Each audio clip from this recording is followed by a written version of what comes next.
Bismillah. Assalamualaikum warahmatullahi wabarakatuh.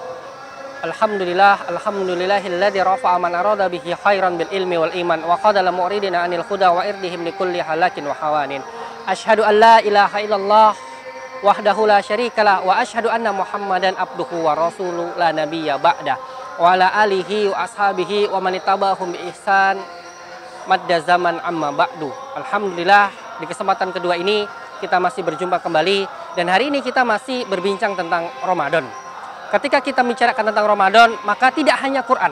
Segala sesuatu berhubungan dengan Ramadan itu sesuatu yang besar. Salah satunya ialah telah terjadi sesuatu perangan pertama di sejarah umat Islam ini yang dibawa oleh Muhammad SAW. Apa itu? Yaitu Perang Badar. Pada kesempatan kali ini kita akan belajar mengambil hikmah dari Perang Badar.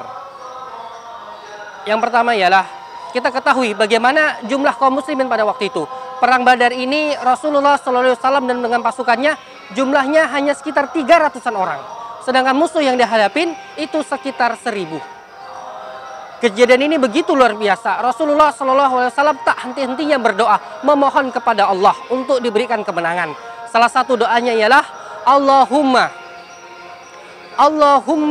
ati ma wa'adtaka, Allahumma anjis lima wa'adtaka. Ya Allah, penuhilah apa-apa yang engkau janjikan. Ya Allah, berikanlah apa-apa yang telah engkau janjikan. Demikian sabda Nabi. Bahkan ada di antara doa beliau yang mengguncang langit dan bumi ini. Apa kata beliau? Beliau mengatakan, Allahumma in tuhlik hadihil isobah min ahlil Islam la tu'bad fil ardi. Ya Allah, andai kata tidak engkau tolong umat ini, binasalah mereka pada hari ini, maka engkau tidak akan pernah lagi disembah di muka bumi ini. Begitu besar perkara pada waktu itu. Maka Allah pun menjawab doanya Nabi SAW dengan ayat yang begitu mulia. Allah katakan, istasghitsuna rabbakum fastajaba lakum anni mumdibkum minal malaikati murdifin. Allah jawab, ketika engkau berdoa kepada Rabbmu, maka Allah jawab itu dengan apa? Allah mengutus 1000 malaikat yang datang bergelombang-gelombang. Maka Allah menangkan. Kita lihat bagaimana kondisi umat Islam pada waktu itu. Antara siap dengan tidak siap, maka harus siap. Dengan perlengkapan yang seadanya maju ke medan perang. Jumlah hanya 300, yang dihadapin 1000. Yang 1000 ini begitu siap untuk menghadapi peperangan. Namun Allah menangkan mereka. Namun begitulah kehendaknya Allah. Namun di peperangan yang lain Allah Subhanahu wa Ta'ala berkehendak lain. Ketika itu umat Islam jumlahnya jauh lebih banyak, bahkan jauh lebih siap menghadapi musuh-musuhnya Allah. Namun apa yang terjadi? Allah timpakan kekalahan padanya. Perang apa itu? Yaitu perang Uhud. Nah, untuk lebih jelasnya bisa kita kembali ke kitab-kitab Sirah Nabawiyah.